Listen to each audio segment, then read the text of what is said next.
सिद्ध कीजिए कि रूट में 5 एक अपरिमेय संख्या है। चूँकि अपरिमेय संख्या को सिद्ध करने का कोई रूल नहीं है, तो इसको हम लोग पहले मानेंगे परिमेय संख्या है, और परिमेय संख्या का सभी क्वालिटी अपनाएंगे। अगर एक्सेप्ट करेगा सभी क्वालिटी तो परिमेय संख्या होगा, अदरवाइज क्या होगा, अपरिमेय संख्या होगा। तो पहले हम लोग मान लेते हैं कि माना रूट में 5 एक परिमेय संख्या है, परिमेय संख्या है। तो अगर रूट में 5 एक परिमेय संख्या है तो परिमेय संख्या किस में लिख सकते हैं, p/q के रूप में। तो रूट में 5 को हम क्या लिख सकते हैं, p/q। और p और q यहाँ पे क्या होते हैं, पूर्णांक होते हैं, और p और q आपस में क्या होते हैं, सहअभाज्य होते हैं, सहअभाज्य। और q क्या होना चाहिए, 0 के बराबर नहीं होना चाहिए। सहअभाज्य होने का मतलब कि p और q दोनों का जो HCF आएगा 1 के बराबर होगा। अगर कोई संख्या सहअभाज्य है तो इसका मतलब दोनों संख्याओं का HCF क्या होगा, 1 के बराबर होगा। तो इसको अब हम लोग देख लेते हैं। हर एक संख्या के नीचे 1 होता है, इसका 13 को मल्टीप्लाई करेंगे तो रूट में 5q बराबर आ जाएगा p। रूट को हटाने के लिए स्क्वायर करेंगे तो दोनों तरफ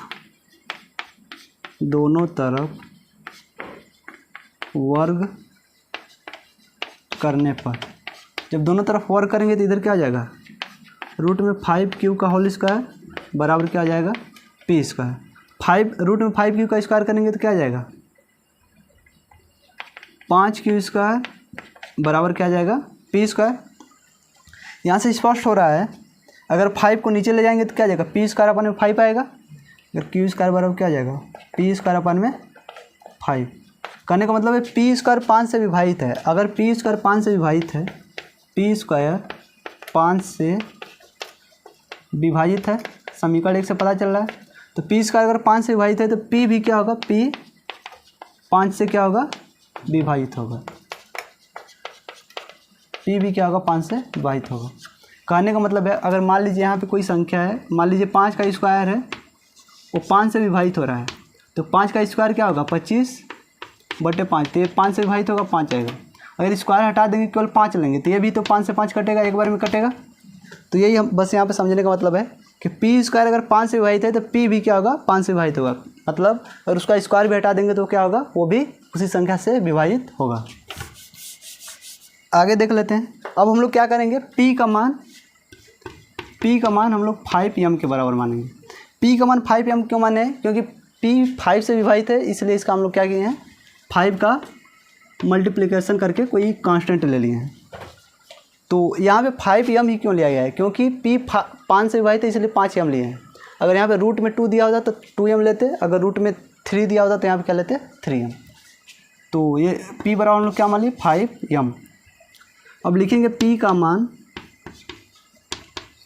समीकरण 1 में रखने पर। यहाँ पे चूँकि बोला है ना कि p 5 से विभाजित है इसलिए 5 लिए हैं। अगर p यहाँ पे हम लोग सिद्ध किए हैं कि p किससे विभाजित है, 5 से विभाजित है, इसलिए हम लोग 5m लिए हैं। अगर बोला था कि p 2 से विभाजित है तो यहाँ पे हम लोग क्या लेते, 2m लेते। ठीक है, तो p का मान समीकरण 1 में रखने पर, तो समीकरण 1 यही है, इसको हम लोग क्या मान लेते हैं, इसको समीकरण नंबर 1। समीकरण 1 में रखेंगे तो क्या होगा, 5q स्क्वायर बराबर p स्क्वायर है, तो p की जगह कितना रखेंगे, 5m, इसका स्क्वायर हो जाएगा। तो 5q स्क्वायर बराबर क्या आ जाएगा, इसका स्क्वायर करेंगे तो 25m स्क्वायर। 5 से q स्क्वायर का मान निकालेंगे तो क्या आ जाएगा, 25/5m स्क्वायर। 5 से काटेंगे तो 5 बचे 25, तो q स्क्वायर का मान कितना आ गया, 5m स्क्वायर। अगर m स्क्वायर का मान निकालेंगे तो क्या आ जाएगा, q स्क्वायर बटे 5 आ जाएगा।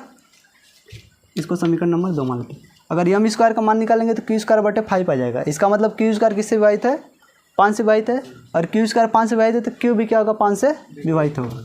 तो चूँकि q स्क्वायर 5 से विभाजित है, अगर q स्क्वायर 5 से विभाजित है तो q भी क्या होगा, q भी 5 से विभाजित होगा।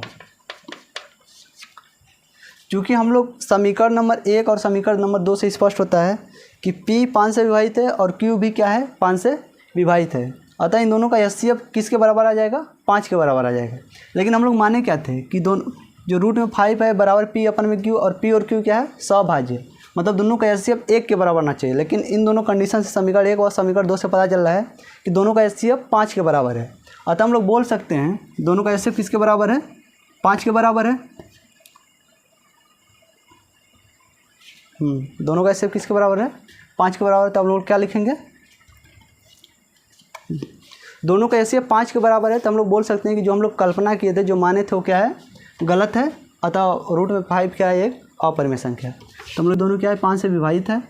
अगर 5 से विभाजित है तो इनका एचसीएफ क्या होगा, इनका एचसीएफ 5 के बराबर आएगा। अगर एचसीएफ 5 के बराबर आ रहा है तो इसका मतलब ये दोनों सहभाज्य नहीं है। चूँकि हम लोग जानते हैं कि जो परिमेय संख्या होती है वो सहभाज्य होती है, लेकिन समीकरण 1 समीकरण 2 से पता चल रहा है कि दोनों संख्या सहभाज्य नहीं है।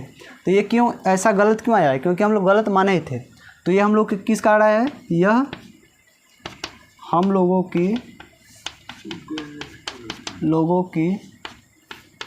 गलत कल्पना कर रहा है। मतलब जो हम लोग माने हैं ना वो गलत माने ही है, गलत कल्पना के कारण आया है। गलत कल्पना अर्थात जो हम लोग रूट में 5 को परिमेय संख्या माने, यही हम लोग गलत माने हैं। गलत माने इसलिए गलत आ रहा है।